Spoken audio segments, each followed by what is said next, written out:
O governo federal, através do Ministério da Educação, é contra o reajuste de 33,2% do piso salarial do magistério. Após consulta à Advocacia Geral da União, a pasta informou que o novo marco regulatório do financiamento da educação básica e a nova lei do Fundeb revogaram a fórmula de cálculo que aumentava os salários dos professores.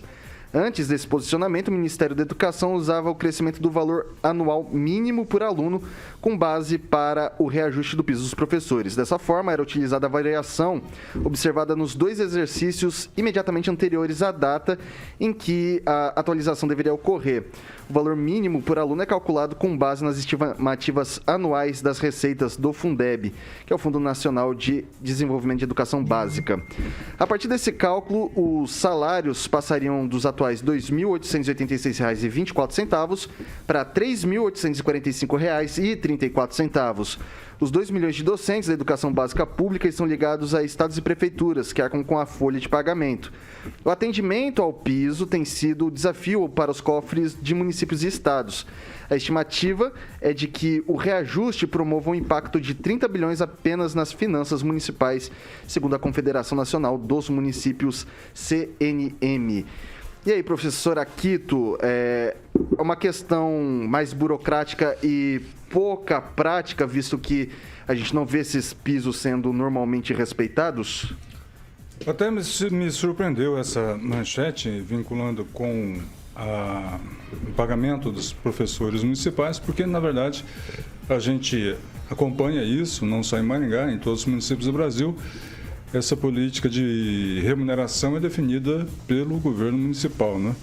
E caso esse aumento fosse aplicado em Maringá, nós temos um impacto aqui inaplicável, porque todos nós sabemos que a folha de pagamento do município de Maringá está muito próximo do teto possível para ser investido em folha de pagamento.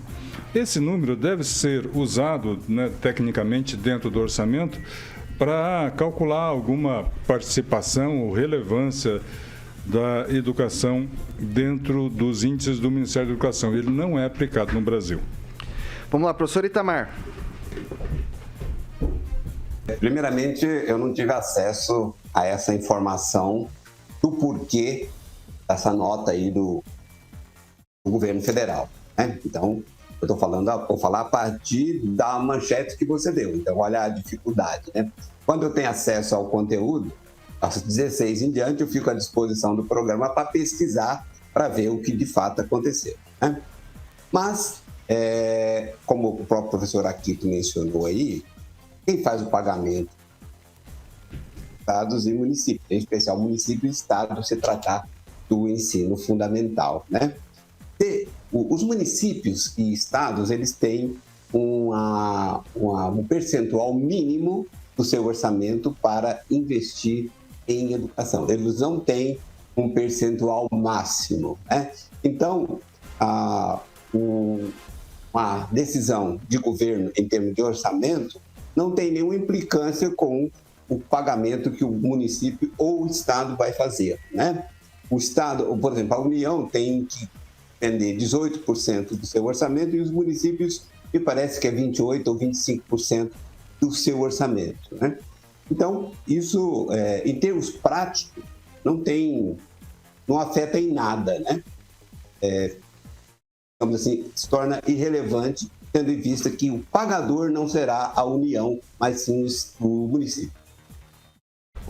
Rigon, o professor Itamar, ele trouxe uma discussão que é interessante para a gente trazer à luz também, que é esse percentual mínimo que a gente utiliza para a educação, que a gente tem que destinar nos orçamentos dos municípios. Acontece que você tem um percentual para gastar em educação, só que esse percentual ele não vale, por exemplo, para ampliar a folha de pagamento, porque a gente tem os limites prudenciais, de alerta, responsabilidade fiscal, etc. Da forma como está construído, desenhado esse programa, esses orçamentos, em que você desvincula o gasto de educação com a mão de obra, acaba sendo, de repente, uma logística burra? Olha, tudo é significativo. Você pode até não alterar aquela regrinha que já vem de anos, tanto a questão de mínimo quanto cada município pode investir. Saúde também, cada município estabelece seu valor mínimo e normalmente ultrapassa, né? Então, Isso tem uma mensagem significativa, que educação, de novo, continua não sendo prioridade do governo, porque emenda de parlamentar continua sendo prioridade, orçamento secreto continua sendo prioridade, mas a educação vamos terceirizar para governador e prefeito, como fez com a gasolina, com os combustíveis, né? Hoje eu estou até investigando a compra de tratores, da mesma forma que aconteceu com o dinheiro do orçamento secreto lá para o Nordeste. Você pensa no Nordeste, Norte, Nordeste, sempre não é na sua região, mas também os indicativos, os indícios são de que houve superfaturamento na compra de tratores. Então, me parece que essa é a mensagem, o que é prioridade para o governo e o que não é.